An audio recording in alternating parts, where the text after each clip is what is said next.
Hello, everybody, and welcome to installment 2 of Hildebrand's Hero podcast, where we're going to be running through all of the weapons.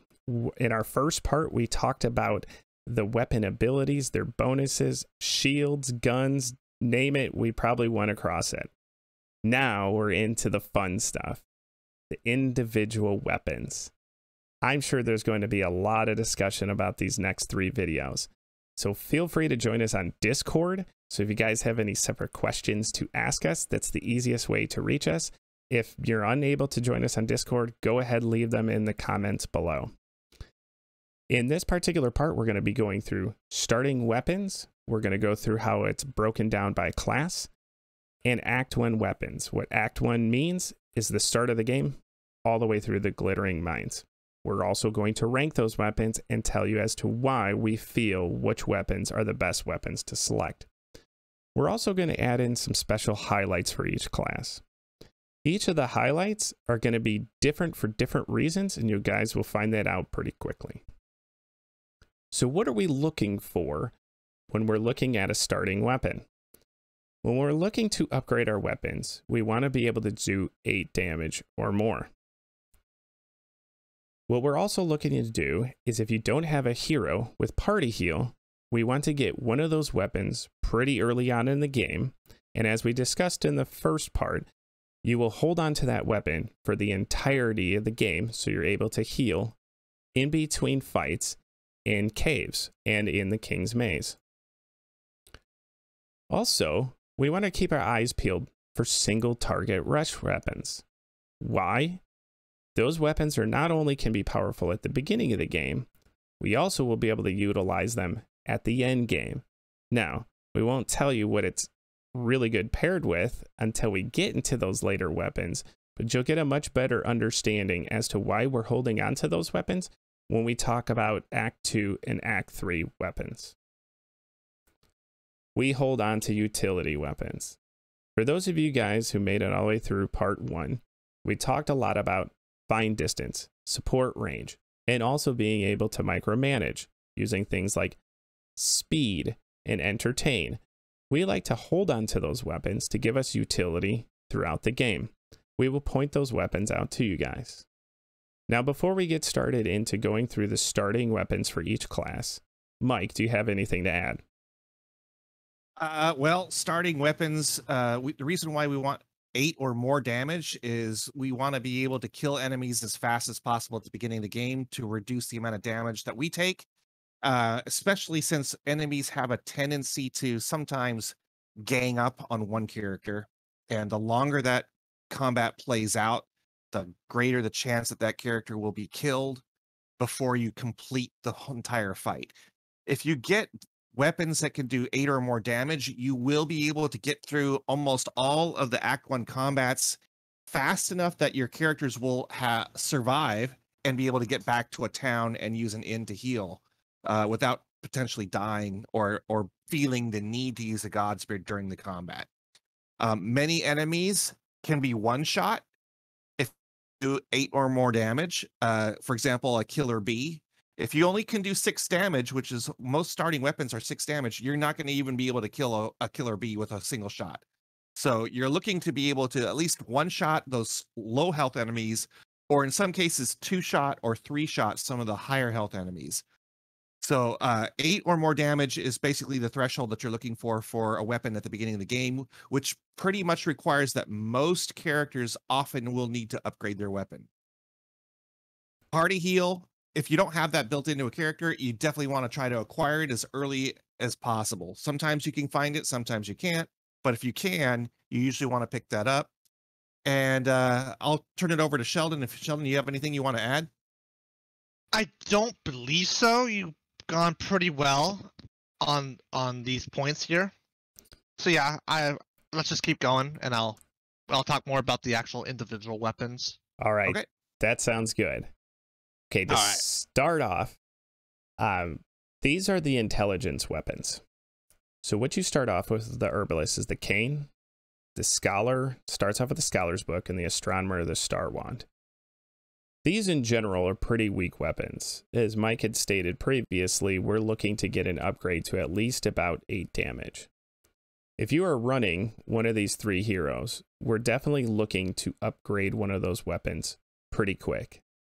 Now, out of all the weapons, the Scholar definitely has the better of the 3 because of not only can it do Area Blast, which was in our little bit lower tiered category in our previous video, also allows for you to do, thank you, AoE, but it also allows for you to do piercing as well too. So it's a nice little bonus, but just because it does those abilities, we do prefer to get a pretty quick upgrade here.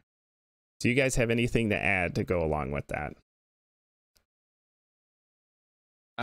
Yeah, no. Even the Star Wand's Magic Bolt still only does 7 damage, and we're looking to do 8 or more.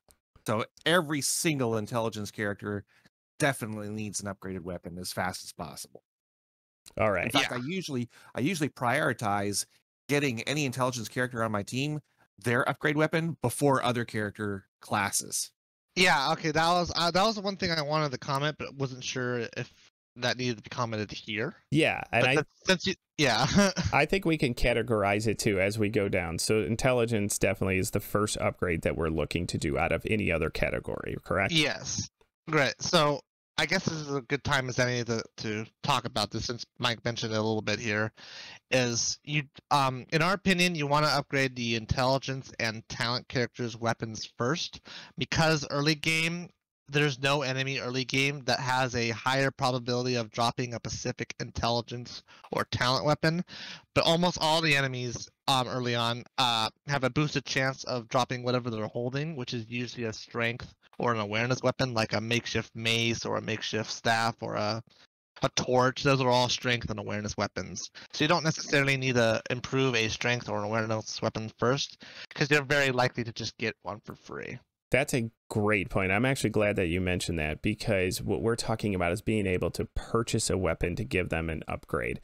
And because of that, because there are very rare drops when it comes to intelligence and talent, that's not only are they're weak weapons, you also won't get any new weapons unless you're incredibly lucky. So yeah, that's a great distinction. Yeah, strength weapons and awareness weapons drop more frequently than intelligence and talent. So on to the strength weapons. So there's 5 different categorized strength characters. Now, the hobo is kind of not in that realm, but that hobo is best slotted as a strength hero because it does start off with that with a strength hero weapon. We're not going to get into the reasons as to why hobo's better in the strength slot, but that's where this guy lands. But the traditional ones are woodcutter, gladiator, and blacksmith. Those start off with some pretty high strength damage. We feel that the Poigos, if I'm pronouncing that correctly, is the best out of all these weapons because of the ability to do splash and ignore armor. Yes, it is 1 less damage, and there is a power strike for the woodcutter, but it's really hard to land negative 25% accuracy very early in the game because you're not quite built up at the end game for some of the power strike stuff. So we feel the Poigos is the best. The interesting spot here is the monk. The monk does have an 8 damage weapon. It isn't great. You can definitely find some better stuff, but also because you'll likely will want to upgrade some other heroes. He's kind of in this spot where it's decent at 8, but if you're able to get lucky with a drop or something like that to upgrade his pretty quickly. The hobo, you need to insta upgrade. Two check break weapon, you don't want to be hoping that that's going to hold on, because you may even break it in your first fight. Yeah, the monk's spoken. It can do 8 damage. We want to be able to do 8 or more, so it doesn't need to be upgraded immediately. We're going to upgrade intelligence or talent characters first. And generally speaking, by the time we get to that point, you'll have a strength weapon that will drop that will do more than 8. So it's not something we're looking to immediately purchase. It's good enough until something comes to you just by chance. Yeah, exactly. And this is probably a good point too, because Sheldon was able to bring on a very good point to start off talking about what to upgrade when it comes to strength weapons and talent weapon, or I'm sorry, intelligence weapons and talent weapons first. Also, weapons should be the first upgrade you get. Do not purchase Godspears right away. What you want to do is be purchasing weapons to be able to give your guys a ton of firepower so they can kill things quickly before you start stocking up your herbs. Please do not buy armor at this time. Do not buy armor in Act 1. Make sure you're upgrading weapons is the first thing that you do. Now for the talent weapons, the minstrel starts off with the simple loot, the busker is the broken loot, and the treasure hunter starts off with a handgun. Now the busker, interestingly enough, actually starts off with the best talent weapon. We went into an interesting discussion about guns in our previous part. Yes, it does 10 max damage. Yes, it can do 5 splash damage. So it can at times do decent damage right out of the start, but because of the reload, you have probably low talent to start off with. It's going to be inconsistent that you're even going to get that hit. Treasure Hunter does not really start off with that great of a weapon. I would definitely recommend upgrading that weapon. Well, again, guns, you have to focus it or you risk getting no value out of it for 2 rounds. And because it's basically 10 damage over 2 rounds, I consider it doing half the damage displayed on the weapon. So it says it's a 10 damage weapon. In reality, it's more like a 5 damage weapon with some splash. Not good enough. We need to be able to do 8 or more each round. So we're going to go a little bit into the interesting dynamics with the broken loot in terms of that's actually going to be a special highlight we're going to talk about. So we're not going to talk about too much about broken loot right now, what you can actually do with it depending on certain team compositions. But this is definitely the best talent weapon to start off. One, it does 7 damage, which isn't great, but speed down is really nice. Yeah, it's the one exception to the rule where you need 8 or more damage is the one exception. Yes. Yeah, you know, like the simple loot has ignore resistance, so it has pierce on it. Pierce was in our yellow category, but speed down is in our green categories as far as really good value out of those abilities. That was from our previous episode, so if you haven't seen episode 1, check that out. We talk about that. But speed down is a good ability. Yes. Yeah. And then to round out the rest of the starting weapons, here's the awareness weapons. Trapper starts off with the hunting spear. You get the hunter starts off with the hunting bow. Those are both pretty weak weapons to start off. Now, as Mike had stated, you can get some pretty decent drops on awareness weapons. But here's an extra little bonus for you. The gladiator is a broken hero. You can actually select him. He can hold on to the poigos and literally give your trapper or your hunter the worn trident with an upgraded shield as well too. So what's really powerful is when you group up the gladiator with one of those 2 heroes, you already have 2 weapons that do 11 and 10 damage respectively. Yes, respectfully. And then you don't even have to worry too much about upgrading either one of those. So this is a great combination if you're able to do that. But if not, and you don't get a drop for a trapper or a hunter, you do probably need to look at getting some type of bot upgrade at some point if you don't get lucky. Yeah, gladiator having a second weapon that he doesn't need is so overpowered. It's amazing. So yeah, he'll use the Puegos, use his strength, and just give this worn trident to a trapper or a hunter if you also have them on your team. And if you want to pull out your nerd calculator, Greg, hold on. So the hunting bow, you know, with a hunter and their called shot, what is 25% additional damage from a called shot crit when you're doing damage with a 6 damage hunting bow? That's 1.5. So if you want to round up, that's 2 damage. 2 damage. Okay. So I could do a maximum of 8 damage if I'm lucky enough to get a crit or a called shot with a hunting bow, as opposed to being able to do 10 damage with a worn trident. Non-crit too. Not even crit. Yeah. So are you telling me the Worn Trident is better? Is that what you're telling me? I'm just saying, don't overvalue called shot and having to always keep a bow on your hunter. You know, go ahead and use tridents or other pole arms if they do more damage than your bow. Exactly right. Exactly right. Don't get enamored by some of these special abilities. That's the other thing is get an understanding of what those percentages are, what gains you get from them. On top of it too, you're not guaranteed to get it as well too. You're always guaranteed 10, like Sheldon said. And real quick, for those who've watched our previous video about the skills, same thing with Steadfast on Blacksmith. Since we recommend doing as much damage as possible, and two-handers do that the most, forget Steadfast is a thing on a Blacksmith. Just ignore it, and just go for the two-handed weapons. So same thing with Blacksmith. Don't rely on the passive. The passive is quite irrelevant compared to just doing a better tactic with just pure damage. The pure damage is honestly better than the passive skill that Blacksmith has. Great point. All right, so let's get into the fun stuff here. Let's talk about these weapons, what their upgrades are, and how we rank them. Right off the start, we're going to be talking about intelligence. And going back to what Sheldon said earlier, this is going to be one of your first upgrades. Now, right off the bat, 3 and 4 are pretty much what I would say is definitely a tier lower than 1 and 2.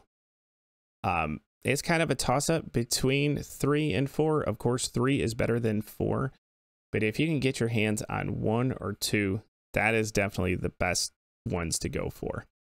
Now, there is debate about what you should be selecting and depending on what characters you have. I'm going to leave that out there for Mike and Sheldon to debate that. But I'm going to talk about the lightning staff real quick. What the lightning staff does, it does 9 total damage, has the potential for shock. Now, what does shock do? It's defensive in nature, stops from the enemy to be able to roll. That's if they don't have resistance and you're able to get a perfect roll. Knotted staff. Now, this has some other abilities attached to it. Party heal. You can get your party heal if you don't have it with a hero. Also, it gives you some support range as well too. Kind of nice little bonus. And it has the most powerful combat skill that we talked about last video as well in Rush. All right, so go ahead and take it from there, Sheldon. Why is Rush so good here? So again, for those who watched our last video, Rush is the most powerful combat ability in the game. It is a great offensive skill. It's a great defensive skill. You can do so much with Rush. You can rush a character that has a more powerful weapon.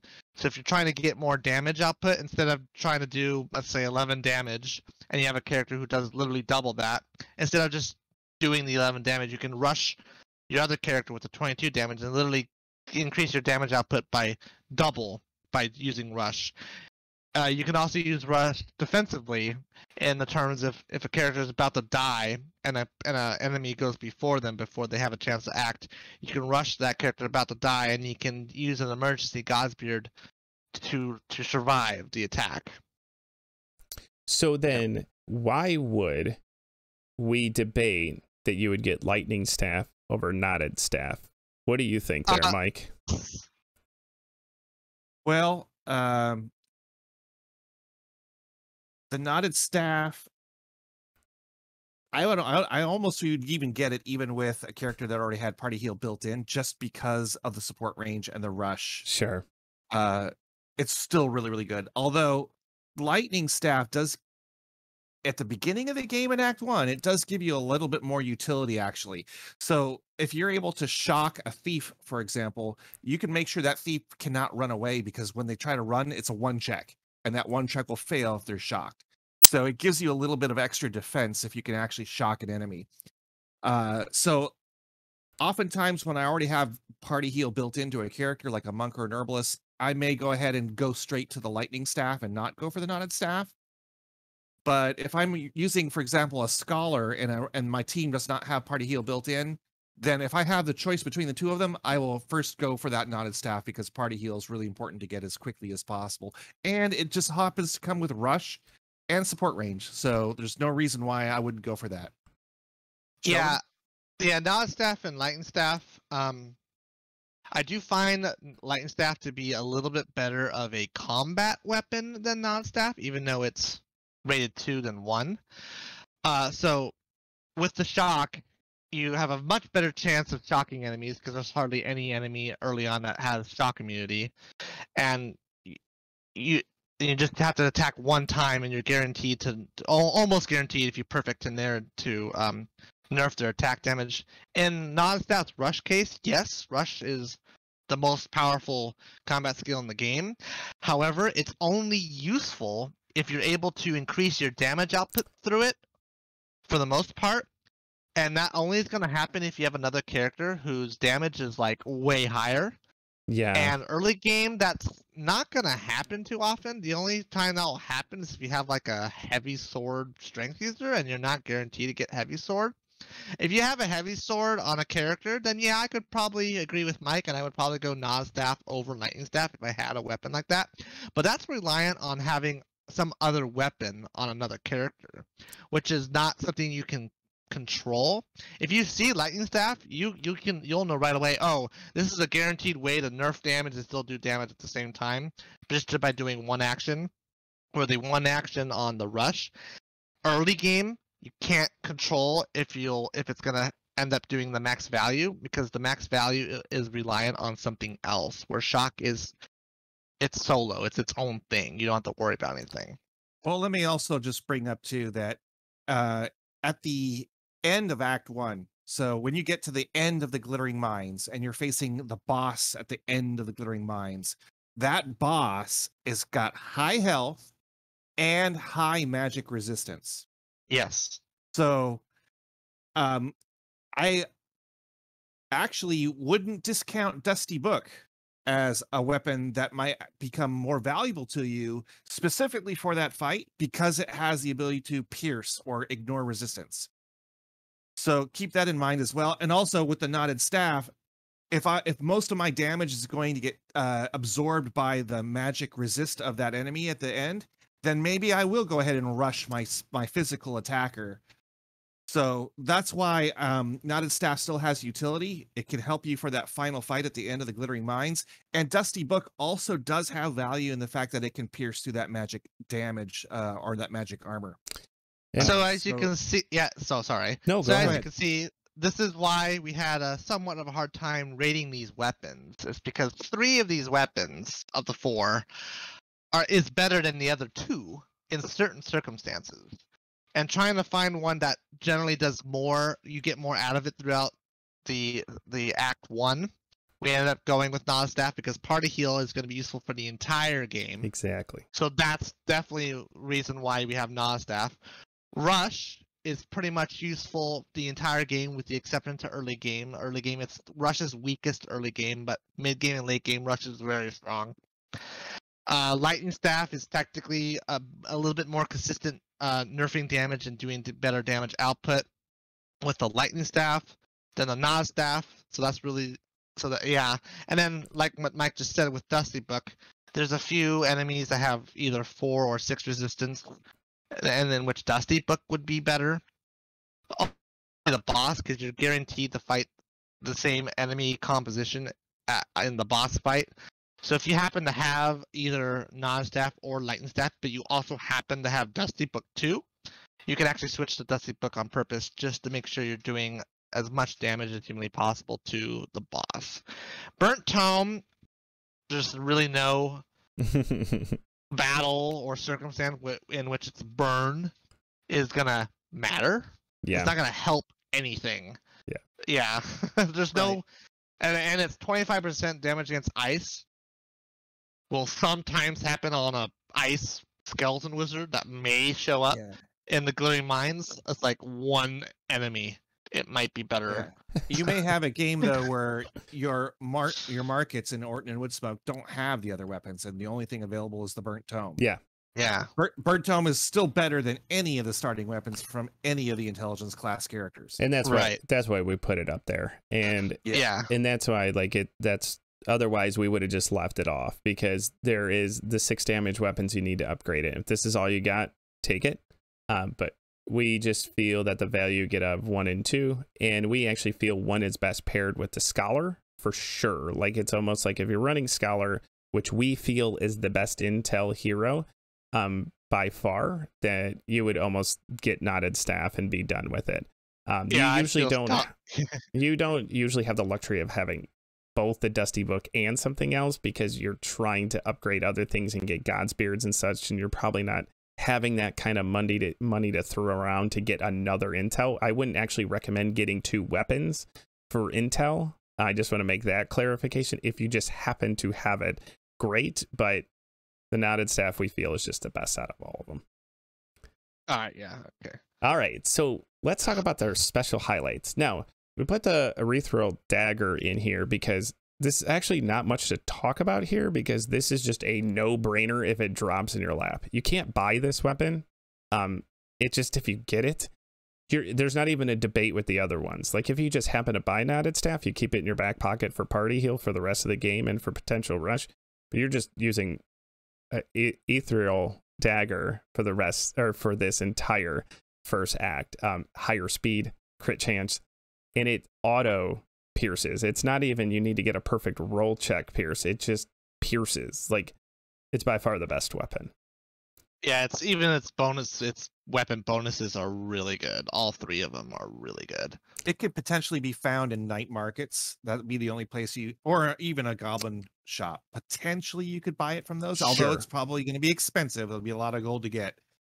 But the crit chance, the +5 to speed, the fact that it's one-handed and allows you to go ahead and throw a shield on your intelligence character for more armor is nice.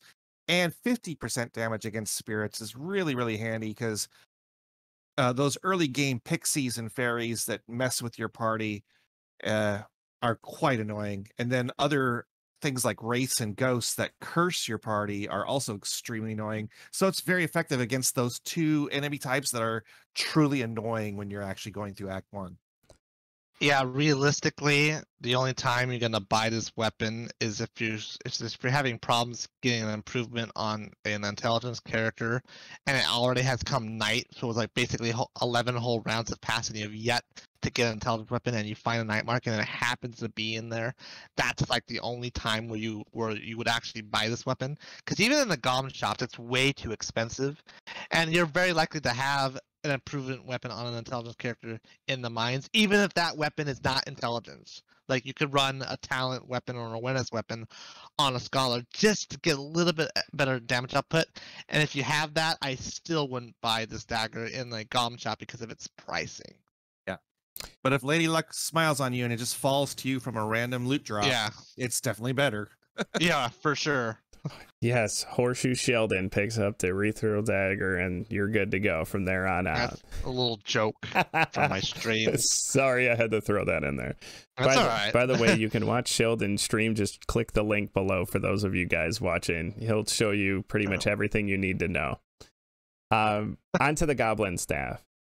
This is a very interesting weapon, because very interesting discussion here. You buy it, you don't use it. So it's a long-term investment. Yes. So we don't want to fully tell you the reasons why 100%, but it does target party rush.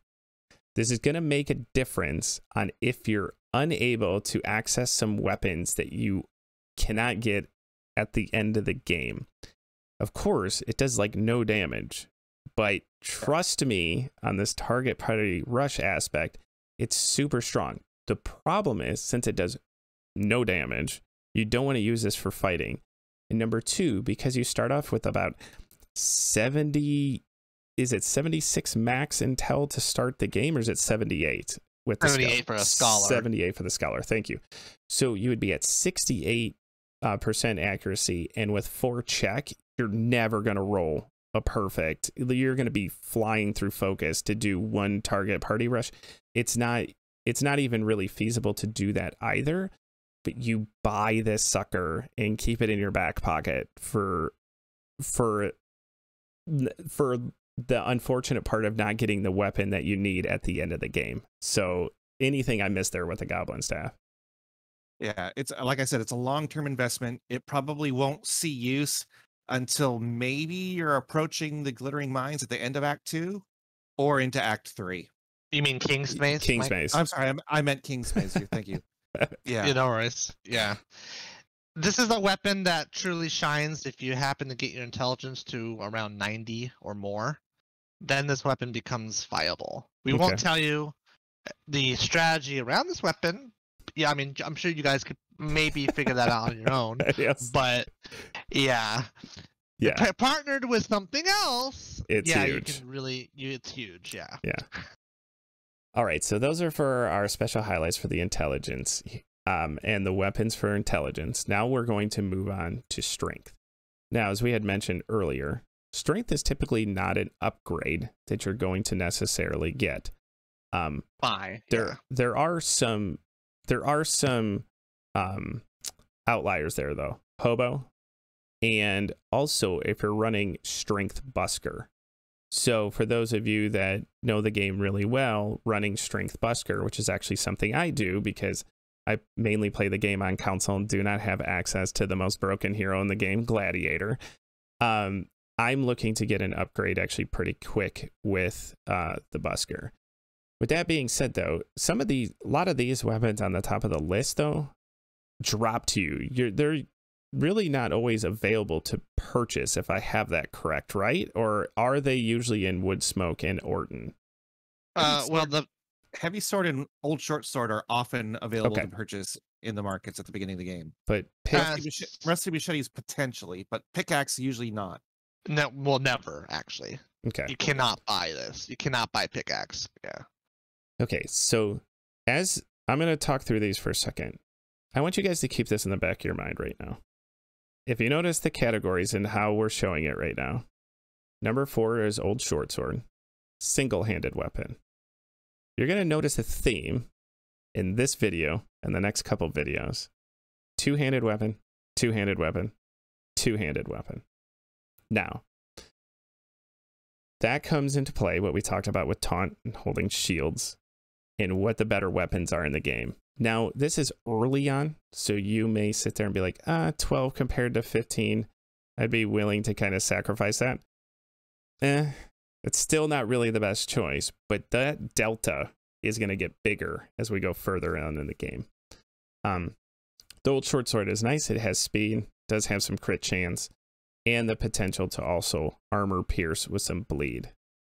But this goes into what we feel the top tier abilities are in the game too. Heavy sword allows you to do cleave, which allows you to do a heavy attack, which means you can kill some really big enemies early on in the game if you're able to dump some focus into it. Rusty machetes is higher speed, has the high speed and crit chance, just like old short sword does, but it also allows you to do splash. Splash is something that allows you to do maximum damage to the center, but also do a bunch of damage to the exteriors. Pickaxe actually has something unique to it, and this is something that Mike brought to my attention. First off, you can do armor piercing. You can also do crushing blow with it. The other interesting part, it does elite door bash. You want to talk about doing some micromanaging, you can actually hold on to this weapon to do some door bashing when you're inside of dungeons. Now, anything that I missed there, Mike and Sheldon? Yeah. So because you mentioned Elite Door Bash, that makes this weapon one of the weapons that you hold on to for the entire game because it's an utility weapon. That's just a little detail I wanted to add. Anything else, Mike? Well, yeah, the other thing too is some weapons are breakable weapons, and pickaxe is a breakable weapon. However, usually when you have a 4-check weapon that's breakable, it's actually fairly hard to break those. It's very unlikely to get 4 failed rolls in a row and have the weapon break. And if you wanted to avoid it, all you have to do is spend 1 focus, and there's no way that weapon's going to break. The other thing I do want to point out, though, is that the crushing blow does 23 maximum damage, and the heavy sword its cleave does 23 maximum damage. If you combine that with a level 1 character going into the glittering mines, you can do essentially 24 damage or more, depending upon how things play out with these weapons. And there are a lot of enemies in the glittering mines that are 22 health, 24 health. You have the chance to one-shot some of those enemies in the glittering mines with those weapons. These would be like Merlings and Young Witches, stuff like that. And bone archers and things like that. So the ability to kill enemies quickly, only those types of weapons that can have those crushing blows and those cleaves are going to give you the power to one-shot enemies. Yeah. And so that's why we seek these out. And then talking about breakable weapons, and I'm about to run into those here in a second. For those of you who don't know, we typically am okay with a 3-check, 4-check, and 5-check breakable weapons. Anything below that is dangerous. And the reason why, even if you have 70 strength on a 4-check, if you don't focus it at all, the chance of breaking it is 0.8%. So you have to be the most unlucky person to break that thing. So, and it's along the same lines. It's about a little bit over like a percentage point. It's around, I think, 2 percentage points for a 3-check. The numbers change drastically when you go to 2 and 1. There's a lot more opportunity to break those weapons. And basically, since it's an upgrade weapon, if I'm actually getting and equipping a pickaxe and I'm putting that on my blacksmith who's still got his starting hammer, then I'll just hold on to the starting hammer as a backup weapon in case it does break. Sure. Yeah. Okay, so now on to the special highlights. Now, to start off, the torch and the rusty blade are my personal highlights. And the reason for that is I am trying to give as much love to those poor console players that cannot get access to the DLC and that are running some unique strength heroes. For me, I like to run Busker as my strength hero. Now, some of you like to run Hobo. Hobo also has a pretty weak weapon. The reason why I like putting Torch and Rusty Blade up there, number one, it's really cheap to get these weapons. In fact, you can dump all your gold onto one of your heroes and be able to buy the Torch or the Rusty Blade right away. Now, I prefer the Torch over the Rusty Blade for multiple reasons, but here's one of the main reasons. Just like we mentioned, 2-check versus 3-check. The 2-check break is just a bit risky early game. Now, I have run it multiple times. You have to be very diligent about using focus. I actually use focus quite a bit, at least a single check focus. Even if I know the enemy is going to die because I have 2 more attackers, I'll still use a focus because I want to make sure I keep that weapon until I can land other weapons, because I don't want to break that, especially if you have a Hobo or a Busker, which we'll talk about the Busker's weapon in a second. But the Torch is just better. I understand it's a lower damage, but one, you won't break it as much. Number 2, you can do splash. Number 3, you can ignite. And number 4, we talked about find distance. Find distance is actually something I can use for the entirety of a game to be able to check out stuff in the poison bog and in the burning forest. It gives you an ability to unlock, to see some of those areas when you're trying not to venture into it too far.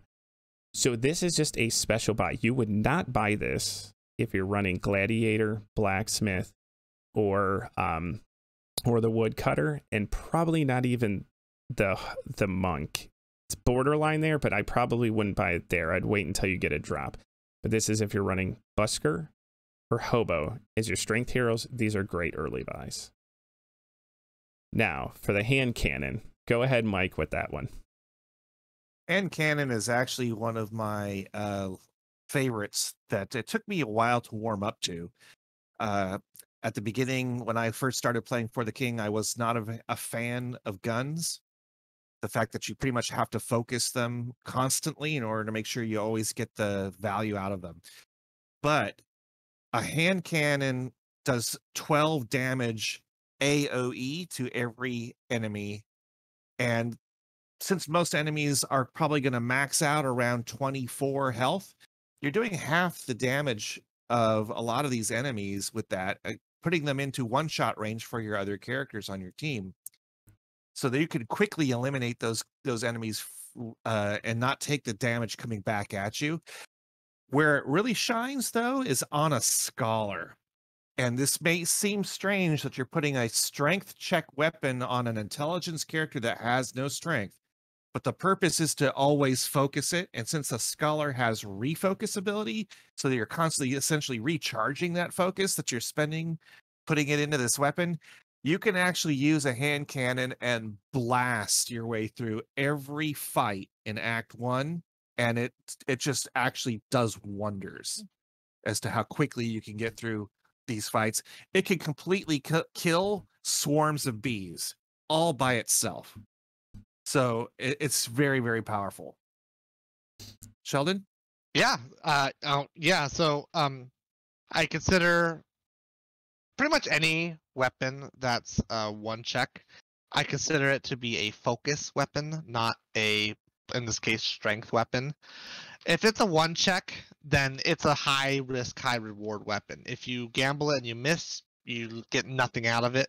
If you focus it, it's a guaranteed full damage. So you might as well do the guaranteed full damage with one focus, which pretty much makes that weapon a focus weapon. So you don't care what stat it says it does. It says strength. Okay, just put it on any character who has focus, and it doesn't matter what their strength stat is. You can just shoot everything with it.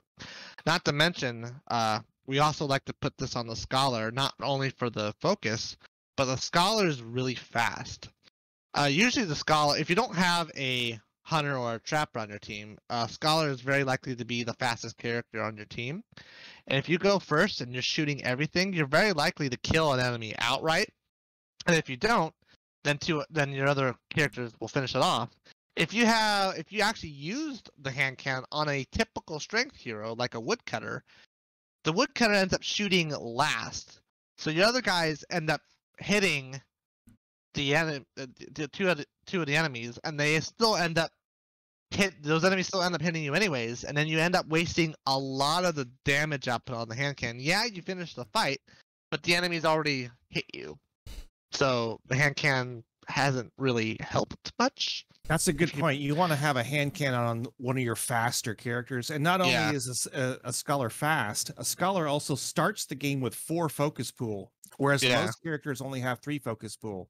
So you have more focus to burn through, and he refocuses with his ability. So it's really, really good on a scholar. The other thing I want to mention about a hand cannon as well is that it is very effective for those of you that are trying to go through the Hildebrand cellar, which is that infinite cellar mode where you're trying to get probably at least 9 floors in so that you can unlock the Inferno armor. Hand cannon can allow you to blast through the first 3 floors fairly consistently and not take a lot of damage and conserve Godspeed. So again, a very effective weapon for early game when enemies' health is relatively low. So yeah, we recommend to put hand cannon on fast speed characters, preferably the scholar. And then on to the last one, hooked sword. This is a very unique situation here where hooked sword is actually a quest item. Now, this is the only quest item that you'd be willing to take in the Guardian Forest. You have to be also wondering, depending on how your playstyle is do you want to do this in lieu of reducing chaos? So this is a very unique situation in terms of if you should get this or not.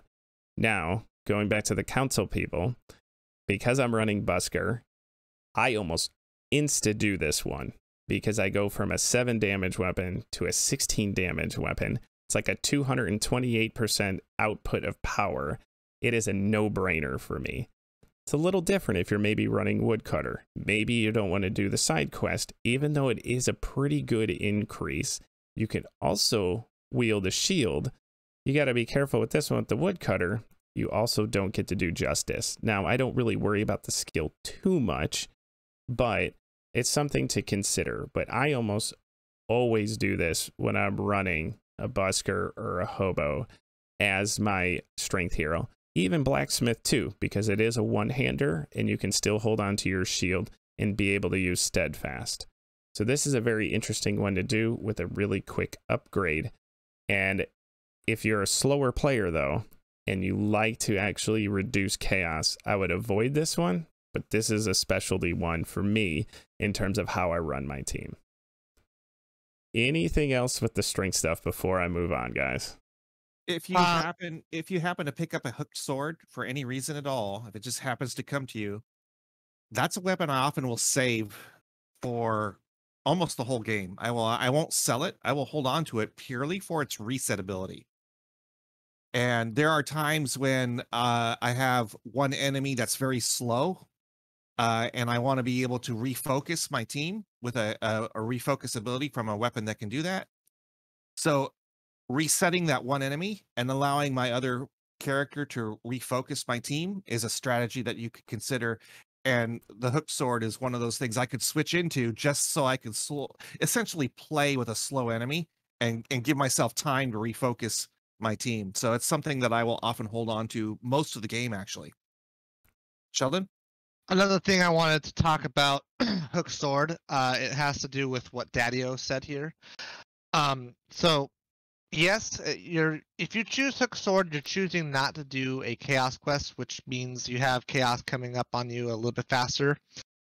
Now, me personally, if I see that the town that the market that's in the town that has hook sword quest, if that town is selling a heavy sword, that's 1 damage less than this weapon.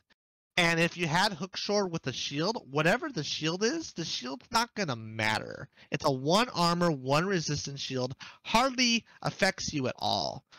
And the heavy sword has the cleave, so you end up doing more damage overall.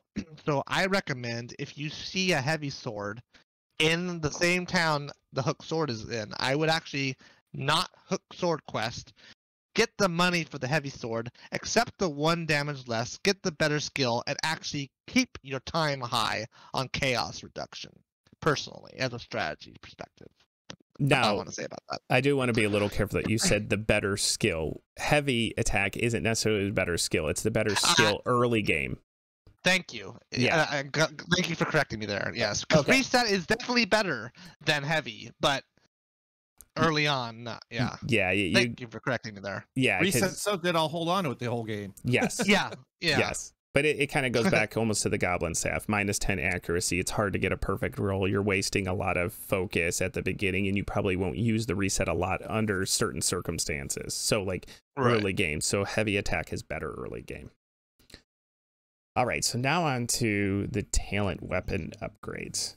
Now, this goes back to what Sheldon was saying, is this is one of your earliest upgrades. You're going to find something kind of unique with our ranking system. This is the first time we're actually putting a higher damage in our 3 slot compared to the 1 and 2 slot. Also, you're going to see that white loot, which is number 4, also has party heal on it, and we put that as number 4. So the unfortunate part with the white loot, it does only do 7 damage. And you likely can get a better party heal stuff than this particular weapon. Now, if this is your only choice, unfortunately, you're going to want to snag it, but it's really not going to give you much of an upgrade over what the Minstrel has, which does 6 damage, and it gives you no upgrade what the Busker does. So you're literally buying this just to get party heal. And that's kind of unfortunate. You have better avenues to get party heal. The Tambura is nice at 10 magic damage, but the decent loot has a particular ability attached to it, which is Rush. Rush is something that you can do throughout the game. And one thing you need to consider with talent heroes is talent heroes are mainly built on being able to do very strong abilities. They're never really going to come with the really high damage output. You're going to notice that throughout the entirety of the game. So you're actually better off taking your talent hero and actually rushing, because there's another component to this. It's a 2 check for a rush. it's much easier to do rush with talent heroes early on, to where if you want to rush your strength hero, on top of it too, does 8 damage, and it also pierces. So that's why we put the decent loot ahead of the Tambura. But early game, Barbat is your best choice. Gives you 9 damage, also does speed down at the same time. Speed down, yes, and reset. So the Barbat is by far the best to do because it's very close to the Tambura in terms of damage. It can do reset, but it can also speed down. One of those really like nasty chaos camps, you can speed down one of the top heroes or top enemies to where you can actually kill them before they get an opportunity to attack. So that's a very good weapon to start off with. Anything that you guys, Mike, why don't you start off here to see what you'd like to add to that? Well, actually, I think we pretty much spelled it out. I like the fact that decent loot has the ability to ignore resistance, so it has the pierce on it. A lot of times the Tambura and the 2 damage less, oftentimes that 2 damage is essentially absorbed into an enemy's magic armor. So it's just as good as having the Tambura with its pierce, on top of the fact that it has rush. The other thing about these weapons is they all have gold multiplier except for the white loot. I want gold multiplier on my team, and these all provide me that gold multiplier at 10%.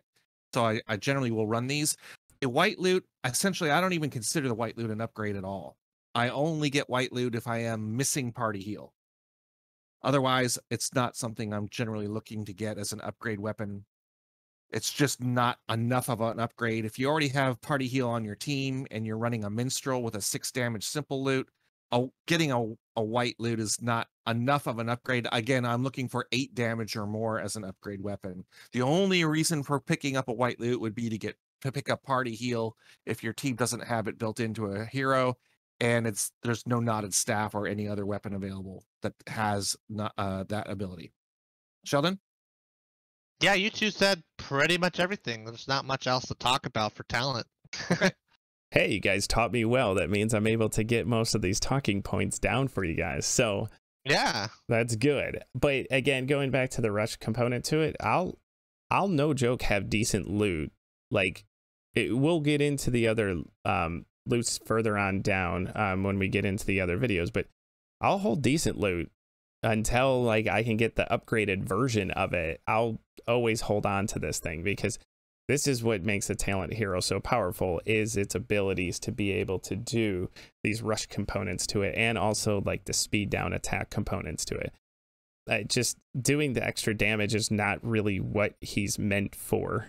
And that's what makes these just more powerful over time, because you'll come to the realization when you find an embedded blade for your strength hero and you get like a 20-some damage weapon.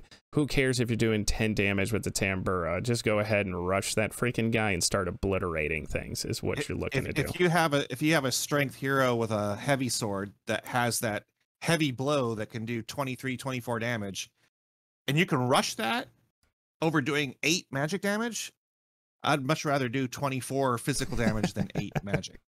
That's triple damage, man. Dropping the knowledge down, Sir Imperial Mike. 3 times is better. Just keep that in the back of your head. It just requires a little bit of focus. That's it. A little bit of focus. You can usually do it quite a bit, actually, with a single focus, because it also doesn't have a negative accuracy component to it either. So you can get pretty good rolls in the 80 high range with just one focus with that quite a bit. It's a little risky. You can double focus, but you could do it single. You can even gamble the skill too. It's still good chance to gamble no focus too. At all and still get it. Yeah. Two check it's possible, especially with a minstrel. Sure. Right, if you're running minstrel, for sure it is. So why am I doing a special highlight of the broken loot? It's what you start off with. So this actually has to do with some combinations that you would have starting off with your team. It has to do with understanding the starts with your starting team. So the 2 guys that absolutely started off like the whole FTK like firestorm of what the best team is Scholar, Busker, Minstrel. Now, I'm not going to talk over those guys. They ran Scholar, Busker, Minstrel for the longest time and absolutely dominated the game on Masters. I came in a little bit later stage than these guys do, and I will let them talk about that kind of setup and what you would do with the broken loot with that setup. But what I typically run is Scholar, Busker, and Trapper.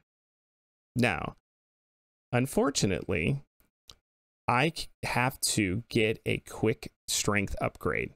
So there's a reason why I highlighted this particular the torch and the rusty blade, because if I can buy that right away, handing the broken loot over to the Trapper is great because of the speed down component of the broken loot, and my Trapper is really fast.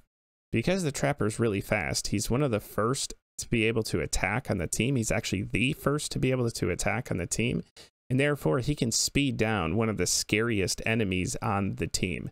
Now, you may have to use some focus to do so, but it's a great handover to someone who's a little bit faster on your team. Now, with Scholar, Busker, Minstrel, how do you guys usually handle that? Actually, very similarly, we use the broken loot not on the Busker who starts with it because he's too slow, and we want to take advantage of that speed down attack. We actually trade the broken loot to the Minstrel, who has just enough speed to be able to outspeed an axe-wielding Chaos Acolyte. So we kind of use that same strategy of giving the speed down broken loot to the fast character that could take advantage of it. And then we would usually then we would trade the simple loot over to our Busker temporarily until a strength weapon could be acquired. Like you were saying, a torch or a rusty blade would be a very cheap weapon to upgrade him to. But yeah, we would use broken loot the same way. It's the starting weapon of the Busker. We will give it to a faster talent user so that we could speed down enemies and kill them before they get a chance to attack back. Right. It also has, we haven't talked about this any, but I'll mention a little bit now. One of the main reasons we want to do weapons that do 8 or more damage is mostly for the chaos camps early game. You kind of want to kill a chaos camp as soon as possible, even if you're at level 0, but you want to be able to do it consistently and safely. If you try to grind to level 1 before you fight the chaos camp, you're not going to have enough time. You're going to have a chaos camp, a chaos activate, which makes the health of the enemies just bulkier, which makes your whole level that you got kind of pointless. So the fact that you can do these passing the broken loot to the Trapper or passing the broken loot to the Minstrel, it allows you to do these chaos camps really early in the game without much worry. All you have to do is get like one improved weapon, or sometimes no upgrade weapon at all. Like for example, Scholar, Busker, Minstrel, you just switch the loots. They all have starting weapons, and you can still fight a chaos camp with nothing. This is another reason why Gladiator is so broken, by the way. Is Gladiator starts with 11 damage with high speed, passes his extra awareness weapon to another fast character, and all of a sudden you're doing 11 damage, 10 damage, and something else, and you can kill these chaos camps as your very first fight of the game, very consistently. This is one of the main reasons we like to have these damage weapons really early. Those early chaos camps, the axe wielding Chaos Acolyte is the slowest of the bunch, and also the one that does the most damage. It's the one you don't want to have getting attacks off on your party. And it has 18 health with about 2 armor, physical armor. With a Scholar, Busker, Minstrel, 6 damage from the Scholar, 6 damage from the Minstrel, 7 damage from this broken loot. That technically is enough magic damage to kill him if they all got perfect rolls. The question is, how does the Busker, who's too slow, get a chance to hit him before he gets the chance to hit you back? And that's by giving that broken loot to the faster Minstrel so that he can slow him down, giving your Busker a chance to get that kill. Exactly. Now, that's why this is the highlight. That's without any upgrade weapons at all. That's just trading the starting weapons. Yeah. There's no leeway there. You have to get perfect attacks on all three to get that guy dead. That's why we actually are looking for those upgrade weapons that can do 8 or more damage. Just having a scholar with a 9 damage lightning staff would give you just enough leeway that when it gets time for that third character to hit him, they don't necessarily have to have a perfect roll and still be able to finish him off. Yeah, someone can miss one check and you can still Yes. kill him. The broken loot, though, you would have to get a perfect roll to get that speed down. So we will often use 2 focus every time we use broken loot at the beginning of the game to guarantee the speed down, or at least get as close as we can to a guarantee of that speed down. Maybe even 3 if you're running a trapper. I don't know if Daddy does the 3 focus speed down, but on a 72 talent trapper, I probably would. On a trapper, I risk it a little bit. I don't quite use it that much. Okay. So yeah, for sure. Okay, so now for awareness. Right off the bat, you can get excuse me. You've got the first 3 are 10s. So pretty quickly you'll notice that this is by far the best one of the bunch. You get speed out of it, you get a handful of armor, which is fine, but ultimately it has to do with the 13 damage. Now, the 10... Go ahead. Yeah, 10 damage heavy bow. I get 15% damage against beasts. Isn't that... And I get my called shot. Isn't that better than the 13 damage battle staff? No, that would not be the case. Not be the case? Oh. So don't make me pull out the trusty calculator right now. But just pretty much trust me on that one. What's kind of interesting too is what some people may say that we should probably actually disclose here is the heavy attack. Well, if you guys value heavy attack, why wouldn't the heavy bow be 2 in lieu of what we have as the quarterstaff and the makeshift staff? And first off, it's got 5 check, also negative 30% accuracy, which is actually one of the worst accuracies when it does come to the heavy. In very early game, it's going to be tough to get that extra damage output out of it. In fact, I have found out that more often than not, me just doing the regular attack ends up yielding me more damage than the actual heavy. Otherwise, I'm blasting through so much focus. What's interesting too is the reason why we could makeshift staffed above it is there's actually in the chaos camps, there's armored enemies. It actually allows for you to not have to worry about going up and above the armor. You can actually just smack it with the makeshift staff. But then you would think, then why are you doing the quarterstaff?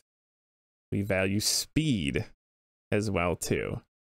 This is kind of what I would say is a jumbled up mess of these 3. If you have a preference over one or the other, it would be fine.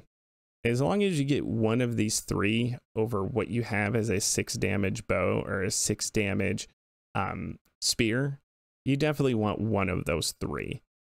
We could debate for days 4, 3, and 2 until we're blue in the face. But if you're able to get battle staff, it's by far away in the best and the one that you should get for the rest.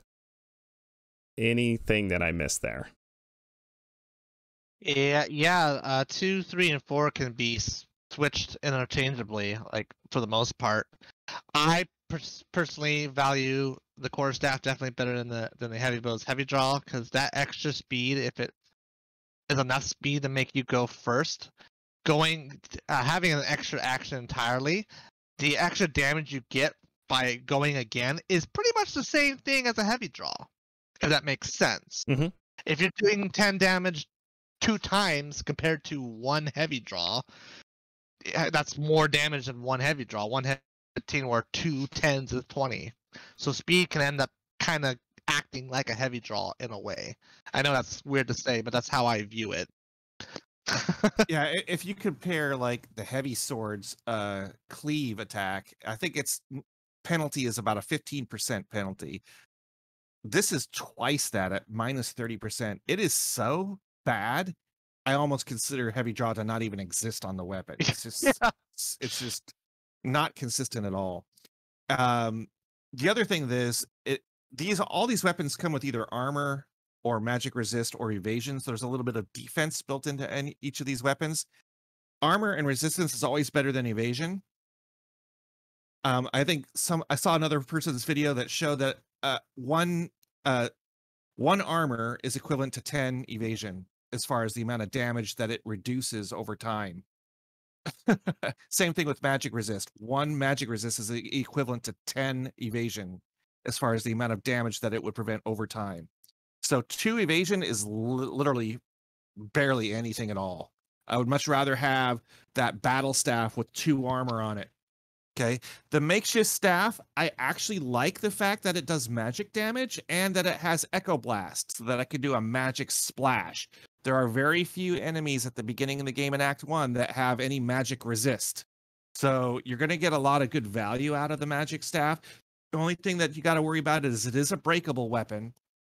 So you got to make sure that you're putting some focus into it.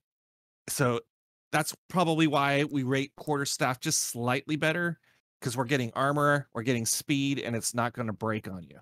It's also a 3 check, so it's not as hard to get perfect rolls on a quarterstaff than it is on a makeshift staff.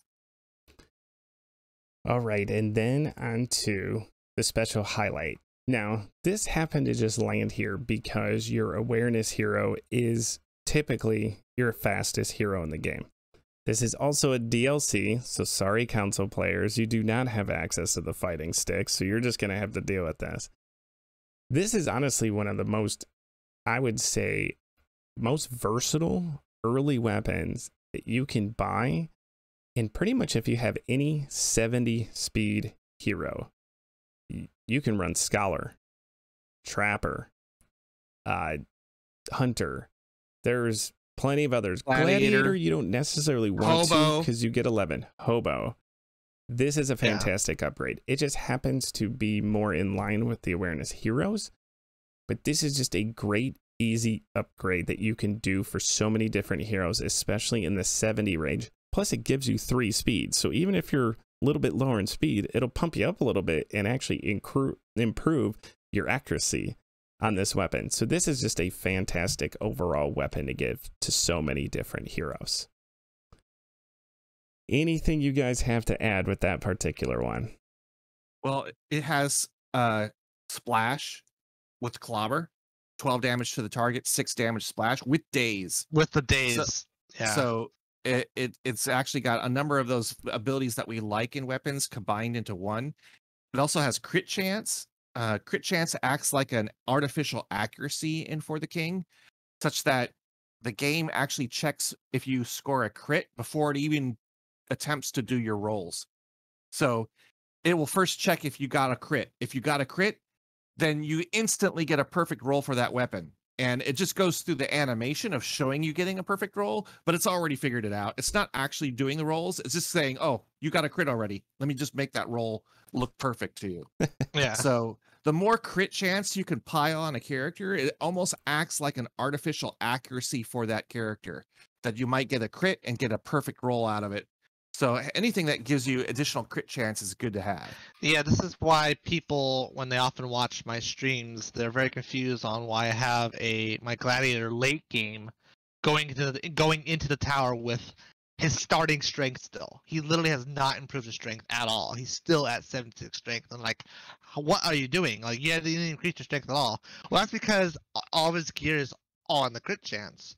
And all the crit chance gear, I know, I apologize for talking about gear for like 5 seconds here, but like, yeah, the gear that comes with crit chance often comes with damage, and if you have weapons that help you with crit chance, you end up doing absurd amount of damage with the crit chance because it often partners with the actual damage output, and since crit chance is an artificial accuracy, you actually get a lot more perfect than you would think with a lot of crit chance, even though you have no strength or no awareness or no intelligence, no whatever your stat is. If you have high crit chance on that character, your actual stat doesn't matter so much when you're actually doing damage.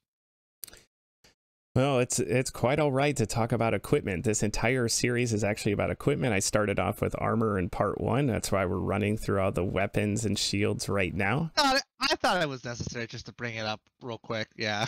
For sure. Yeah. All right, so this is going to conclude part 2 of this mini series. What we did is we ran everything in Act 1. Now, what we're going to be doing in the next video, Act 2. This is going to be everything from the Glittering Mines all the way to the King's Maze. What you're going to start seeing is kind of a transition over this next act. We're always going to be focused on making sure we can do more and more damage, but what you're going to start seeing now is more ability usage, some more combinations that start to get used, and then of course when we talk about Act 3 in the final video, you're going to start seeing some very high level strats. I want to thank all of you guys for joining Hildebrand's Heroes. For myself, Sir Imperial Mike, and Sheldon, thank you guys so much for your time. Feel free to check us out at our different Twitch handles and our streams. Go ahead and check us out on Discord if you guys have any questions, or feel free to leave any comments below. Thank you guys for your time. Hope you enjoyed, and we're excited to get started on part number 3.